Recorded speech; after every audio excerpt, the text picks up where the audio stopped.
Hello, everyone, and welcome back to Stories with me, Jesse.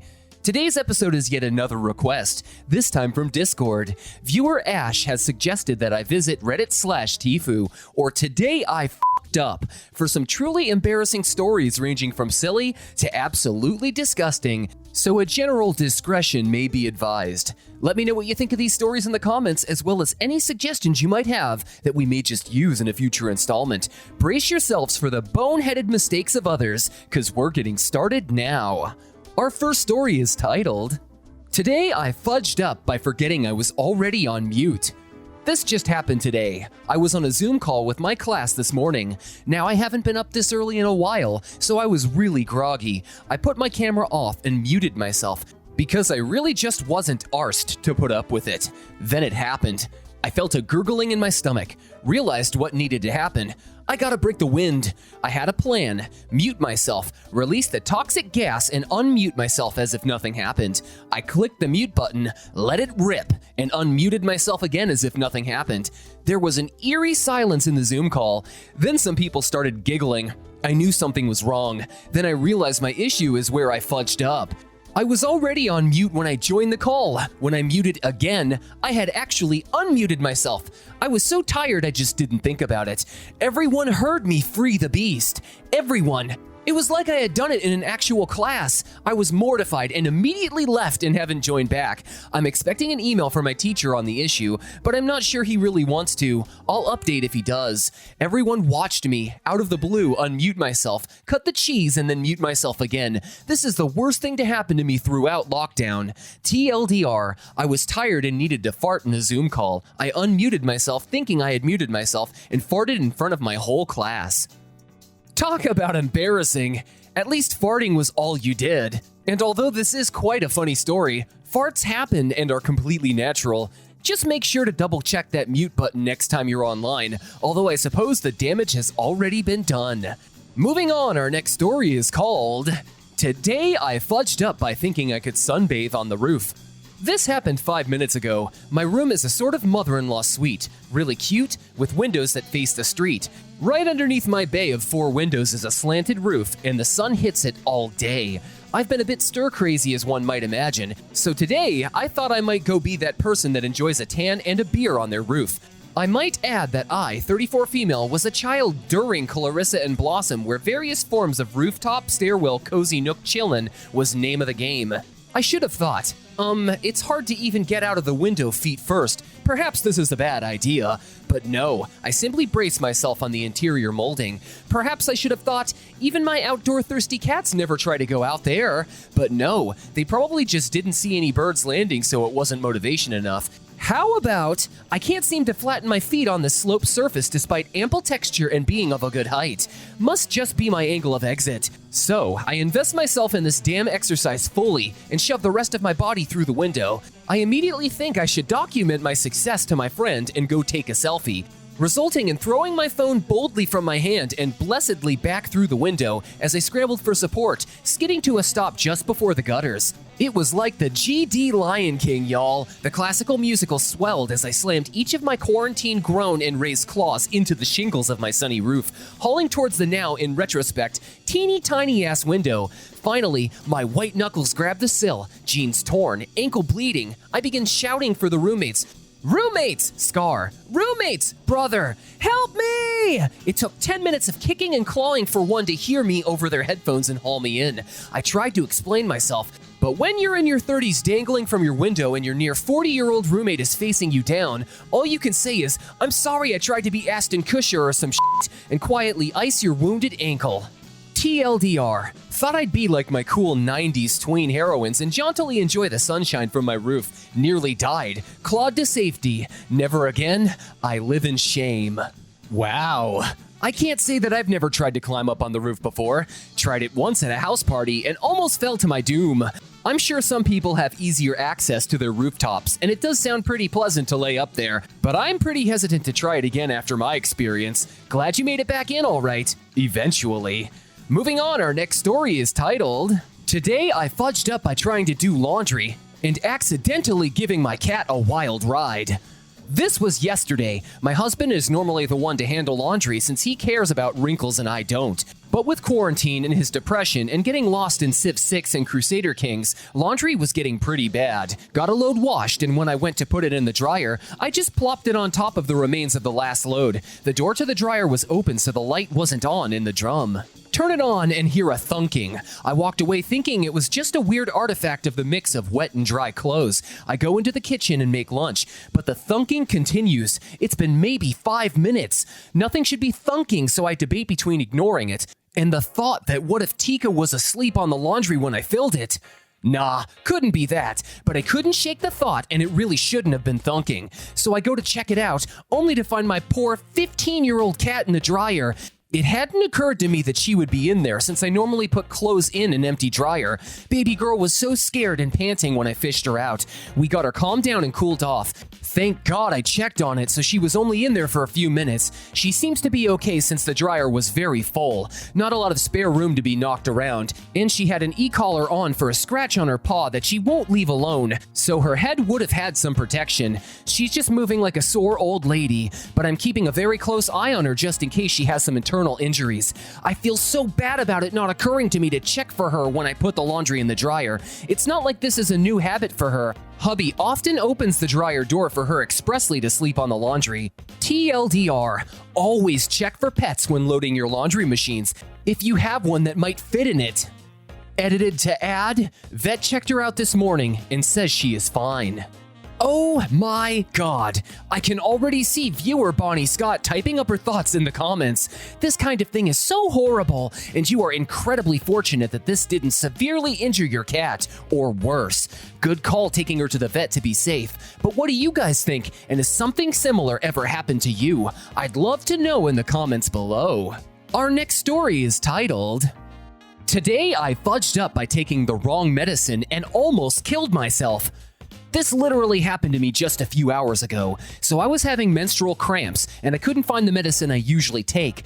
So I went for an alternative and it turned out to be the biggest mistake of my life. Instead of easing my pain, the medicine tripled my pain. I puked 7 times in 20 minutes and almost fainted, but my husband took me to the hospital just in time. The pain was so excruciating that I wasn't even able to stand. Now, because of the whole corona situation, we are under lockdown, so when we reached the hospital, people got scared just looking at me because I was pale, sweating, holding my belly, and groaning in pain. I was straight away taken to emergency. In my half-dead state, I explained what happened and I was immediately hooked up to the monitor and pierced with needles. It took 3 hours for me to get back to normal. They even did my pregnancy test to rule out ectopic pregnancy. In the end, they told me it was the side effects of the medicine I took, and turns out I am kind of allergic to a particular salt, which I was never aware about. They told me it could have been fatal had I not reached the hospital in time. I was discharged, but I still have other tests to be done and get proper medication. But I am traumatized. It was the worst pain and went on for 3 to 4 hours with the same intensity. All this while my husband had tears in his eyes because there was nothing he could do to ease my pain. I was crying and withering in pain, and even the medicine took 2 hours to kick in. My husband is literally the best thing that's happened to me in life, but doctors are no less. I just wanted to hug the doctor who treated me, but social distancing. TLDR, I took a wrong alternative for my painkiller, and it turned out I was allergic to it, which I wasn't aware about. It could have killed me had I not reached the hospital in time. That is so scary, thinking you were safe to ease your pain with another medication, only for you to have an intense allergic reaction to it. Some people can go their whole lives never encountering something their body doesn't like, but you certainly found out the hard way that there's something you shouldn't try and use again. I'm glad you ended up all right in the end. Our next story is titled, "Today I fudged up by not realizing my parents don't go to church physically during quarantine and listening to my porn on full volume in the bathroom." This happened just now. I'm actually still sitting on the toilet finishing my poop. It's Sunday. My dad is a pastor, and I'm a 30-year-old male that recently moved in with his parents during quarantine. My job has been very stressful these days, and I've always been used to my parents not being home on Sundays ever since I was a kid. So today, when I woke up about an hour ago, I felt really cracked out from smoking so much weed the night before. I reached down to my boxers and the contact felt nice. I double-checked the time and date. Sunday, 7:45 a.m.? Nice. My parents left to get church ready hours ago. I decided to take a wank for the first time in a long 24 hours. Old forever faithful, Lefty. Off to the bathroom I went. I sleep in just my boxers, so that's all I was wearing. Now, usually I wear headphones. Even if I'm living alone, I'm paranoid my neighbors will hear. But today is Sunday, work has been stressful, and I just wanted to enjoy it without headphones or restrictions. I sorted by most views, filtered my favorite category, and found a potentially good video within 3 seconds of sorting. I turned it on, tilted my screen, and I think you get the picture. Things were going great! I was practicing my long-lasting skills when I swear I heard a noise. I don't know how to explain it, but it sounded like socks on hardwood floor. I guess that explains it. The fan was on in the bathroom, and the volume was on full blast, so I lowered it and listened. I heard nothing, but it just felt so weird. It felt like someone was just listening. I turned it off and stopped and just sat there in silence. I sat there for a good 30 seconds to a minute when my mom's head stuck out into the doorway and she asked in her language, "Oh, you're awake?" I didn't hear any footsteps of her walking my way. It was like she was just standing there, waiting. She had this sick of this shit look on her face. I tried to be as nonchalant as I could as I sat there fully naked. Actually, I have clothes on. My boxers are still wrapped around my ankles. I asked her how come she's not at church with Dad. She reminded me that she told me yesterday that they record a service with just 1 or 2 people the night before, and then they upload it in the morning for the church members to watch from home. She reminded me that they can't gather at church due to the pandemic, and then she walked away. Oh yeah, that's what she was talking about last night as I was playing video games. I'm just sitting here reflecting, silently hoping that they will still go to church or leave just for 5 minutes so I can finish my wank. I would like to say that this was the first time this has happened, but the look on my mom's face should imply that this is not. There's probably some valuable lesson to be learned, and I think for me, it would be good to check and see if a place is empty before you masturbate in it. I hope you guys enjoy my fudge up and stay safe out there. TLDR, forgot parents don't gather for church on Sunday and listening to my porn on full volume while my mom was listening outside the bathroom. Well, that certainly sounded awkward, especially because your dad is a pastor. Now, I'm not judging people for how they enjoy their Sunday mornings, but you kind of put yourself in that situation. And how could you be so dense not to recall that group gatherings like a church service are not currently permitted? Next time, just wear your damn headphones, regardless of how restricted they make you feel. Better than further embarrassment, I suppose. Although your parents will still know what you're really up to, regardless of what you do at this point. Our final story is called, "Today I Fudged Up by Assuming My Friend Has a Little Brother." Didn't happen today, but a few months ago. Me and my girlfriend, who was also my coworker, have a friend from work who we've known for only a few months. Let's call him Z. One night, Z got a call from his mom, asking what time he would be home from work because he needed to help put his brother to bed. My thought process, oh cool, Z has a little brother. I have a lot of little nieces and nephews, and I know how annoying it can be to put them to bed, so it's nice that he helps his mom out with that. Fast forward to me, my girlfriend, and Z on FaceTime together one night. While we play video games together, Z has to go because he needs to help put his brother to bed again. I'm thinking, damn, this kid must be a terror. Let's make a joke about it. So I say something like, Z, what's wrong with that kid? Just tell him to go to sleep. I want to play another round. Cue silence, and then Z is like, nah, I really gotta go, and he disconnects. My girlfriend was in the bathroom, so she didn't hear this exchange, which will become relevant. Fast forward a few more days, me and my girlfriend are talking about Z's family, since she had just recently gone to his house and actually met them and had hung out with his brother a bit, so I figured I would ask more about his brother out of curiosity. How old is his brother? He's 21. Wait, Z's brother is 21? That doesn't make any sense. I thought his brother was younger. Z's 24, so he is younger. No, I thought he was like 5 or something. Why the hell is Z always helping put him to bed then? He's paralyzed from the neck down, so Z has to help his mom lift him into his bed every night. I am absolutely mortified that I basically told Z to tell his handicapped brother to f*** off, and I feel like a complete asshole for never asking enough about him to know this. Z hasn't mentioned it to me, but I'm sure him and my girlfriend probably had a good laugh about it by now. It's one of those moments I'll cringe about when I close my eyes every night forever. TLDR, thought my new friend's brother was a bratty toddler. Turns out, he's a very nice quadriplegic man who just needs 2 people to help get him into his bed every night. Edit/update. I will take y'all's suggestion and bring it up to him and apologize. Thank you for the advice. Now that's pretty embarrassing.